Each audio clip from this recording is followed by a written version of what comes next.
அதுக்கும் என்ன சம்மந்தம் இருக்குன்னு பார்க்கலாம். ரெட் கவுன்னு சொல்லும் பொழுது அது ஒரு ரேரான ஒரு அனிமல்.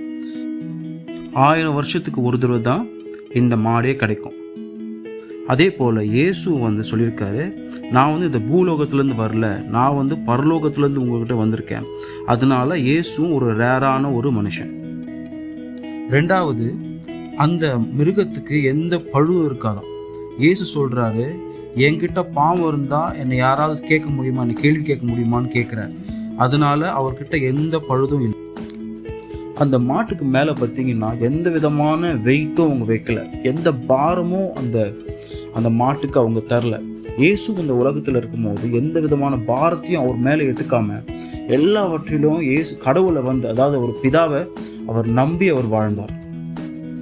அந்த மாட்டுக்கு பார்த்தீங்கன்னா ரொம்ப சின்ன வயசாகவும் இருக்கக்கூடாது, ரொம்ப வயசும் ஆயிடக்கூடாது. அது ஒரு மிடில் ஏஜில் இருக்கணும்.